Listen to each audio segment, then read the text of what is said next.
Ako po ay si Naida Villanueva Resurrection, Saysay. I would be 76 years old come December 16 this year. Wala po akong pinupuntahang ibang simbahan na kinabibilangan kundi ang Calamba Evangelical Church.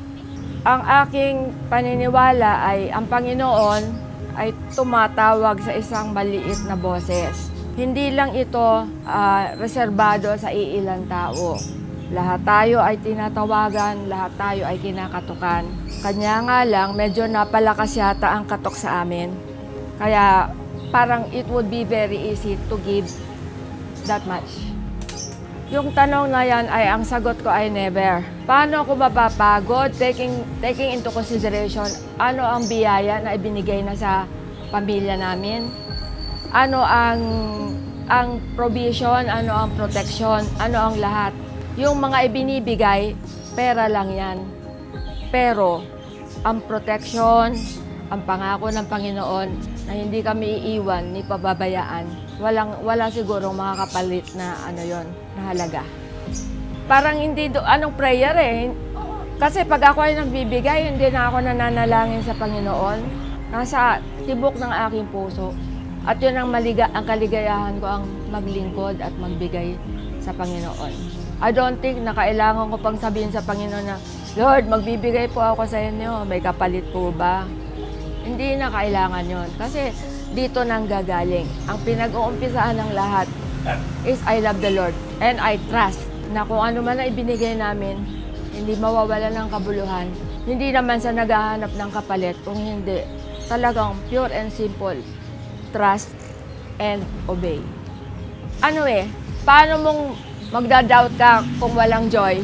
Bakit palagi na lang na pagka nangailangan mabilis ang iyong bigay? Mayroong joy noon, mayroong joy.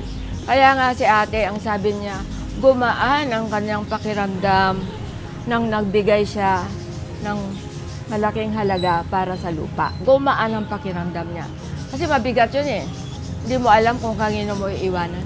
So kanya, gumaan ang pakiramdam. Sa akin din, magaan ang pakiramdam. Magaan ang pakiramdam na mag-tithe. Magaan ang pakiramdam na magbigay sa Panginoon. Yung mga hindi pa nakakasubok na mag-tithe o magbigay, kung nangangailangan ng simbahan, huwag na kayo magdalawang isip. Kasi kung tutuusin mo, yung buhay mo ay utang mo sa Panginoon. Ang provision, utang mo sa Panginoon. Anong mahirap kung tumatanaw ka ng utang na loob at mahal mo ang Panginoon?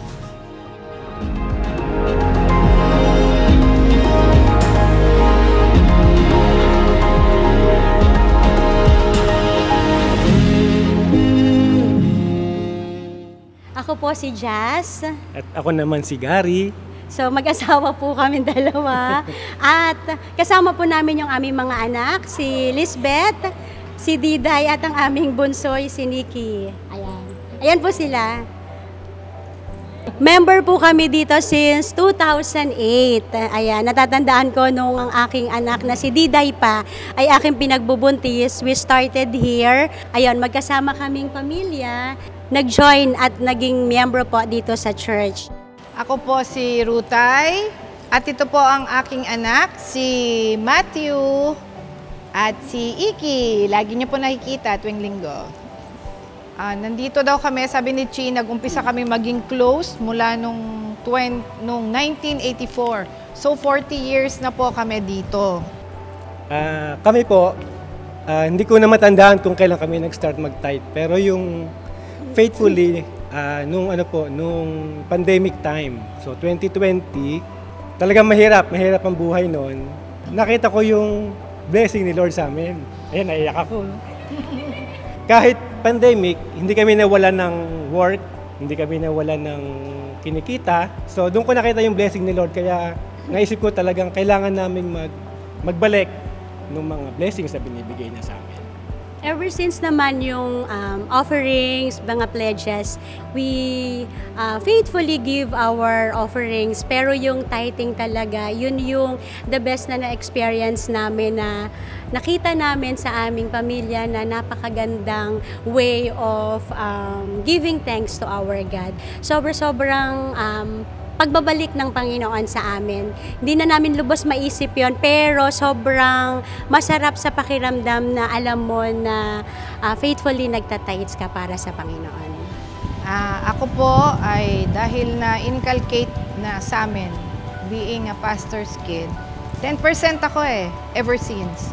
10%. So kahit anong lumapat sa kamay ko, sweldo, malaki, maliit, pati gifts, pati bonuses, 10% talaga yan, nakatabi palagi para sa Panginoon.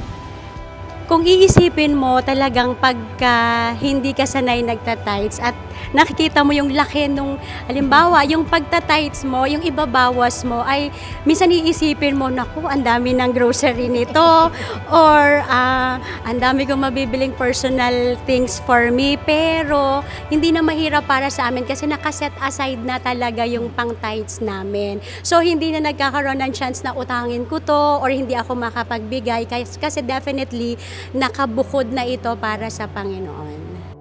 Siguro pagka meron kang naiisip na additional na gastos sa isang buwan, kasi hindi naman palagi pare-pareho yung magiging gastos mo Tapos masisilip mo, ay meron dito, nakatabi. Tapos may isip mo, ay hindi ito para sa akin, sa Panginoon to. Kung ikaw nga, sabi ni Jazz, kung sanay ka, hindi yung sanay kundi nandun yung conviction mo na hindi sa'yo to. Mas malaking bahagi yung sa'yo. At napakaliit lang ng sa Panginoon. 10% lang di ba? Yun lang ang requirement niya, 10%. Sa'yo 90%, tapos magda-doubt ka pa. Sa akin,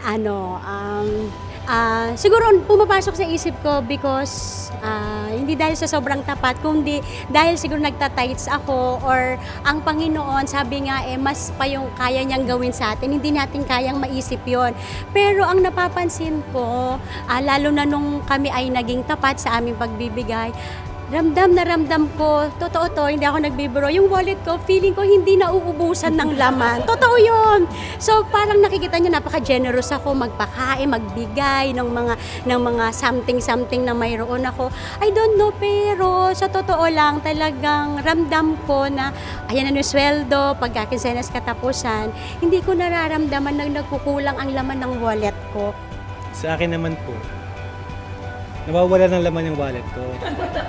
Napupunta sa wallet niya. Kaya yun po yung blessing namin.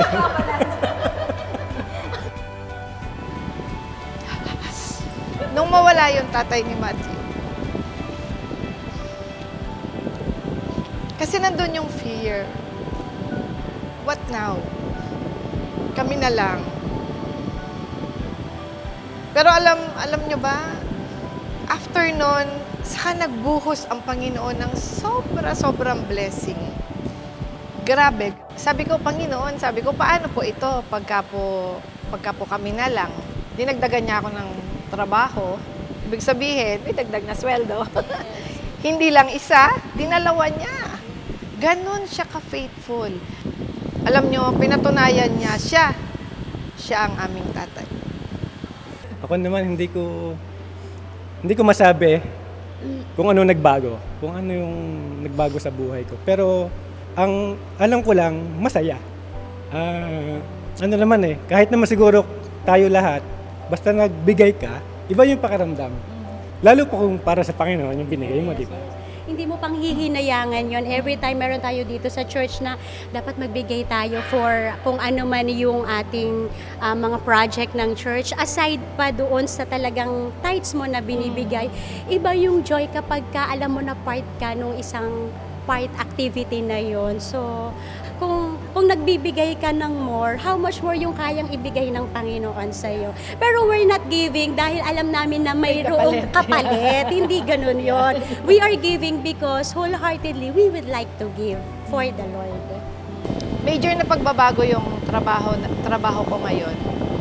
At yung joy na nabibigay, hindi dahil marami ka ng sweldo, kundi yung joy na marami ka nang nabibigay lalo. Mas na-share sa iba.